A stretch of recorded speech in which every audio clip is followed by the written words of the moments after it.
Hey, welcome, all my right thinkers. Thanks for tuning in to check out your boy, P-Funk, thinking right out here in the lab. What I do, what I do for you. I got a nice little lesson out of the book today. I've been watching this, I've been reading this lesson for a few years and wondering when I'm going to get a chance to use it. Now is the time. So just give you a heads up. All right, rightism. 25 rules to live by. Storytelling. Story with a message. Message in the story for life. I give life message. You tune and receive them. We got a good thing going. Let's rock. Right thinking mission. That's what I'm on. Is to enlighten, inspire, educate, and motivate you, the individual, to a higher spiritual level of enlightenment. Right thinker's way of life through mental and spiritual discipline when daily will help and guide you to obtain your goal of spiritual enlightenment, aka know thyself. My mission is that all right thinkers do just that. Know thyself. If you're a right thinker, you should know who you are. Or you can't claim to be a right thinker. So tune in and get your lessons I give you every day. Put them into your life and you'll see the difference because then you will know thyself. That'll make you a right thinker. Let's go. Excuse me. A person who knows not and knows not that they know not is foolish. Disregard them. A person who knows not and knows that they know not is simple. You teach them. That's why I do what I do for you. Appreciate you too. Thank you. I got more for you. Stay tuned. A person who knows not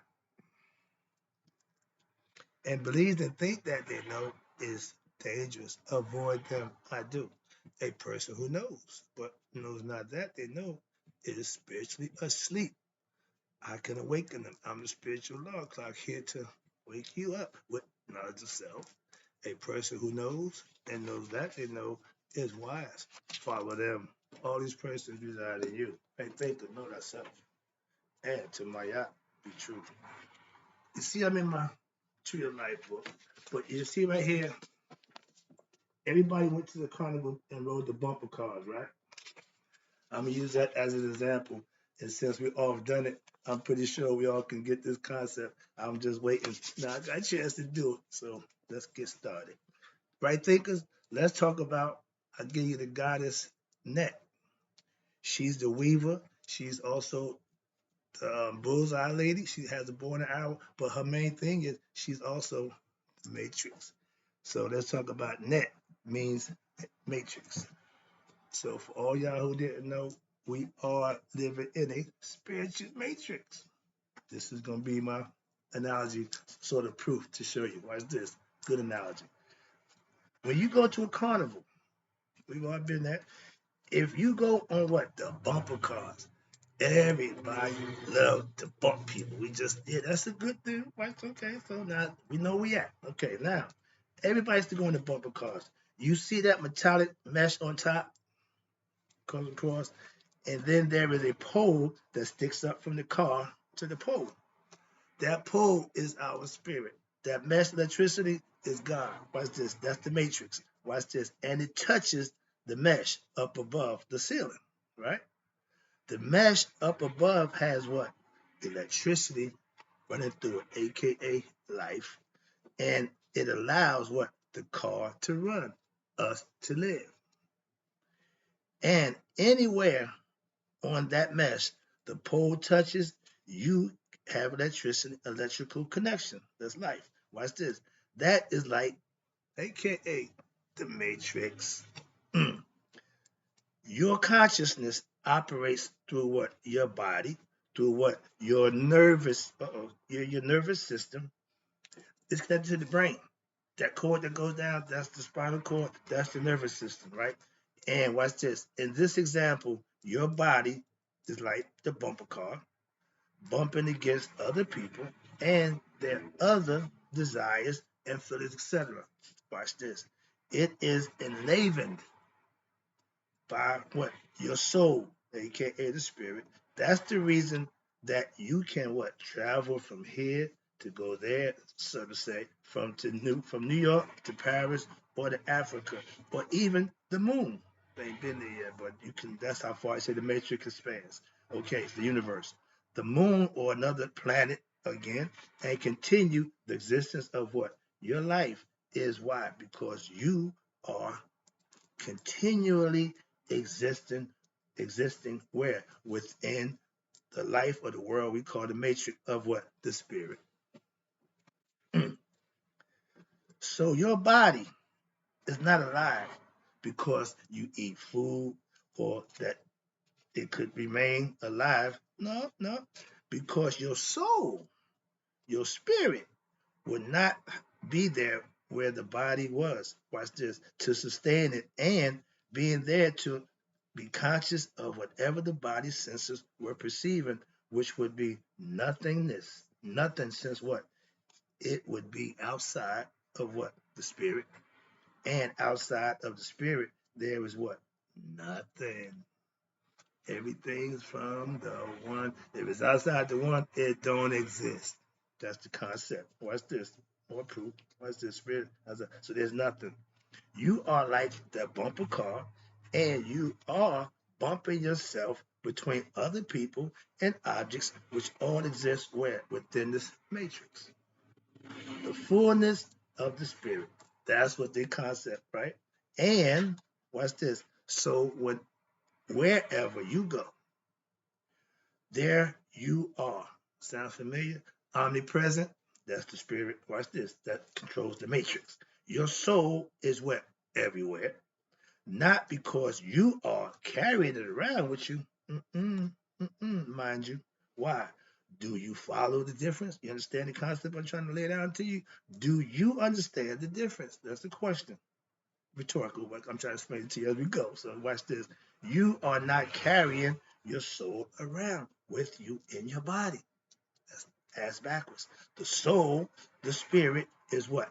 Everywhere. Prana, chi, ether, what they want to call it, but it's life force. We call it serpent power. Okay, Iraq.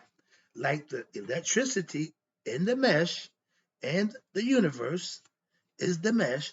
So wherever you go, wherever your body goes, that is where there is what? Spirit, which is what? Everywhere. I like this. Hope you understand this is fun. Watch this. You can perceive through the mind and senses of the body. Remember, you got five of them: smelling, seeing, hearing, tasting, and touching. Watch this, of the body. And if you are dependent on the body to perceive with, watch this. If you go into outer space, you are what? Carrying the body with you. Not so you can what? Exist out there, but so that you can what? Perceive with your body senses. Okay? The spirit is in the body. The body is out of the existence of your body is predictive upon what? Certain physical laws of nature, not man. The first one being, which is what? That it must be sustained or living by a soul, meaning it got to have a spirit. The body with no spirit, no soul is dead. That's what they tell you. Outside of the mesh, outside of life, you don't exist. That's true. So conceptually, and watch this. And since soul or spirit is what? Everywhere, you can what? You can go everywhere. Not so fast, my friend, as Nicosa would tell you. Why? But your body cannot go everywhere. When you lay down to sleep, when you take that mental subconscious takes over, you go into that next realm, it ain't physical, it's mental. I keep trying to get you to understand that. You have to be psycho spiritual, meaning thinking and understand at the other level, not the lower level. You got to raise your consciousness. Watch this. Your body needs sunlight. Your body needs green foods to eat. But as long as you have what? Those sustaining items for the physical body, you can go anywhere, and that is the matrix. Watch this, of creation, weaved by that divinity we call Net, and by the divinities of creation. However, what if you were to discover a higher body that does not need physical food? What are you talking about? To survive. That if you could what? What if you could stop living this pathetic and empty life like a hysterical child, intent on what? Crashing into others, before they crash into you, having fun by what? Knocking your car, your body into others, or being fearful that they will crash into you? What if you could extract yourself from the endless and the mindless bumping of the world, banging your head against the brick wall, never being able to what? Find or hold on to the objects of your desires. If your desire is of the physical world, you're going to keep desiring. Watch this. Or by or to be free from what? The dullness, aka ignorance and nonsense of human culture, meaning not knowing, not understanding, and watch this, competing against others, fighting for resources, engaging in conflict and hurting others as well as yourself. Remember, the ego self is self-destructive through what? Petty jealousy, that's what Seth had, greed, another quality, and the disappointments and frustrations of life. When you ain't living right, you got big aspirations, big dreams, if you ain't putting forth the effort to make them, you're going to be frustrated. You're going to be in a depressed state of mind. You're not going to be a good person. You're not going to be able to be your best self. So that's not a good place to be. Actually, watch this. You do have such a body, an astral body, and it can live on subtler forms of sustenance. And we will discuss more about that, more about such things in the subsequent lessons. I got some more about for that for you. But here we got right here, nice picture. What that is, that's Kepri laying in the noon. You see, he got the three things on his feet. You see, he got the five-headed serpent, and you see, he got the scarab over top of his head. Okay, those are all signs. Okay, and when you understand how to read the signs, you know what they mean. So let's go over that right quick. Now, at the center, you see the picture underneath. The noon is Kepri. In fact, it is called Kepri Asheru, which is Kepri is laying on his back. He is essentially lying in the what? The primeval ocean. On his feet, lying there, are three symbols of body parts. So from one, he became three, and those three touch the head of what? The cosmic serpent, the serpent that is what? In the primeval waters. The name of that serpent is Asher Haru, spelled Hrau, first name Asha, or it means many-faced one. He, Ashru Haru, has what? He got five. He got a serpent with five heads. But these heads, what? Represent Ashra, or the manifold, in other words, multiplicity of God's capability. He's showing you he went from 1 to 3 and he used the 5. Now he can just multiply on to infinity and don't gain or lose anything of himself. That's the concept. Watch this. So now at the next level, which you're going down, you got Anu. Anu is what you call a bin stone, which is what at the top of the technu, aka the obelisk. You see the obelisk going up, then the tapers off. That part right there, they call it paramedium, or the cape stone, or the bin. I'm gonna break it down for you as we go. I ain't gotta tell you, I can just read it for you. It tells you as we go. So here we go. Now, the obelisk is what? An important Kemetic artifact. Why? That figures prominently in the Tree of Life iconogram and spiritual mysteries. Remember, that obelisk represents Gab's penis. Now, in Hinduism, they call images such as these, they call them yantras. Why?